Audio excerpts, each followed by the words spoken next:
আমরা গত কিছুদিন ধরেই একটি গ্রন্থপাঠ শুনছিলাম।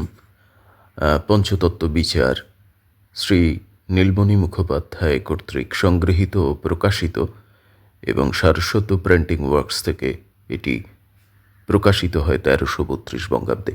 বিখ্যাত গ্রন্থ, অত্যন্ত গুরুত্বপূর্ণ একটি গ্রন্থ। মাঝখানে কিছু অনিয়মিত হয়ে গেছে, পাঠ হয়ে ওঠেনি। হয়তো এই গ্রন্থপাঠটি এই চ্যানেলের শেষ পাঠ হতে পারে, আবার নতুন করে নতুন জায়গায় শুরু করা। তো আলোচনা চলছিল তন্ত্রের পঞ্চমকার বিষয়ে। শুরু হয়েছিল আলোচনা এর আগের অধ্যায়গুলোতে,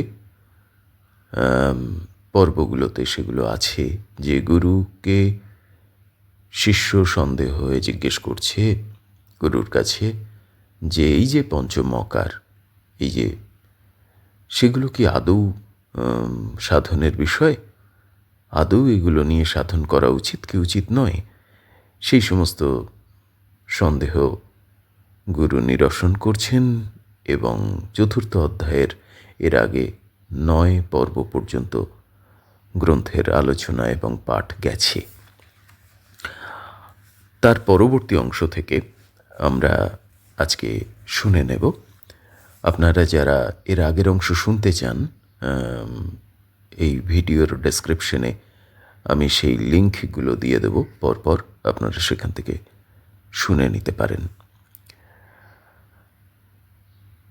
গুরুদেবের কাছে শিষ্য প্রশ্ন করছে যে আমি তো আপনার কথা শুনলাম এবং আপনার কথা শুনে আমার সন্দেহ দূর হলো যে পঞ্চতত্ত্ব সাধন করা যায়, পঞ্চতত্ত্বে সাধন করা যায় বা পঞ্চমকারে সাধন করা যায়।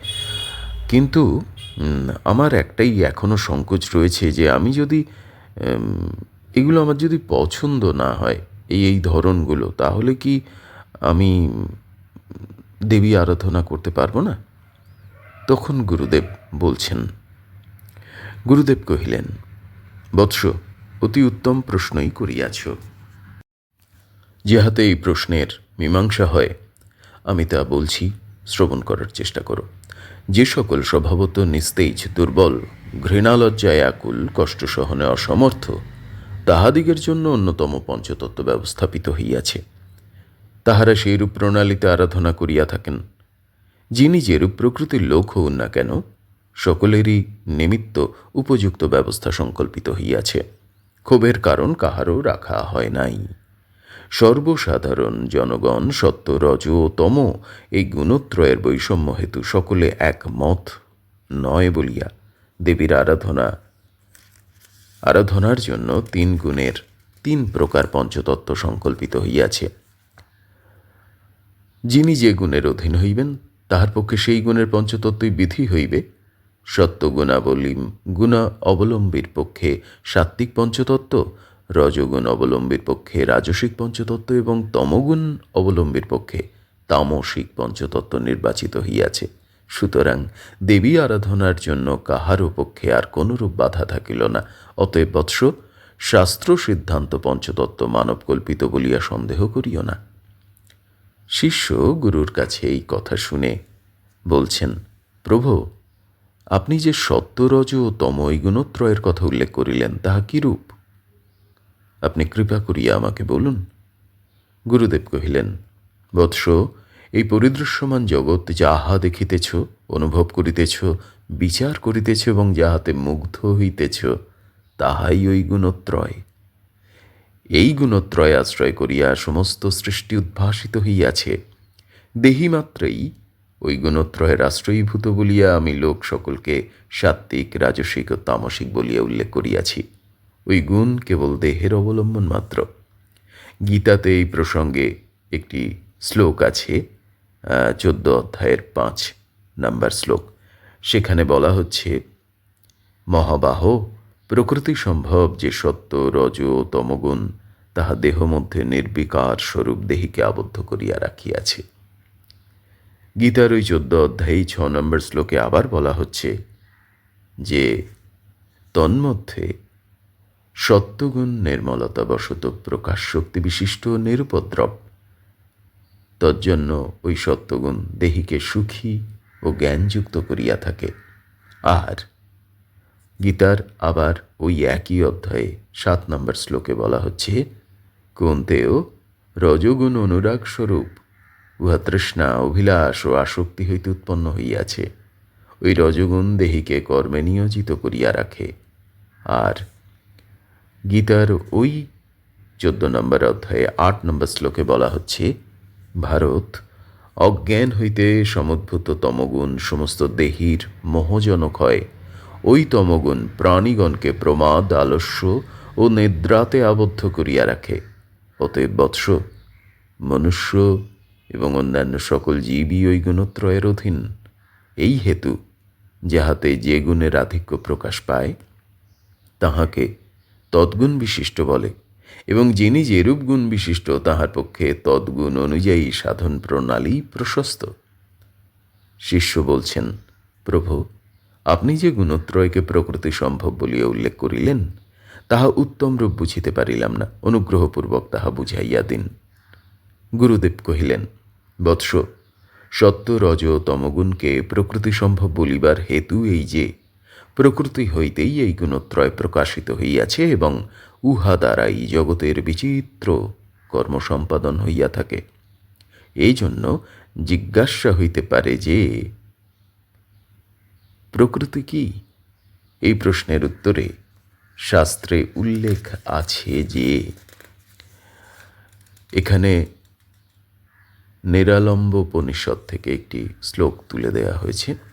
তা থেকে বলা হচ্ছে, ব্রহ্ম হইতে প্রকাশিতা জগতের নানাবিধ বিচিত্র আকার নির্মাণ সমর্থা বুদ্ধিরূপা যে ব্রহ্মশক্তি, তাহাকেই প্রকৃতি বলা হয়। আবার তারপরে আরেকটি শ্লোক আছে ব্রহ্মবৈবর্ত পুরাণের ব্রহ্মখণ্ড 28 অধ্যায় থেকে। সেখানে বলা হচ্ছে, সকলের বীজ স্বরূপিণী যে প্রকৃতি, তিনি পরম ব্রহ্মের শক্তি। উহা পরম ব্রহ্মেই বিলীন হইয়াছে। প্রকৃতির এইরূপ প্রকৃত লক্ষণ বলিয়া জানিবে।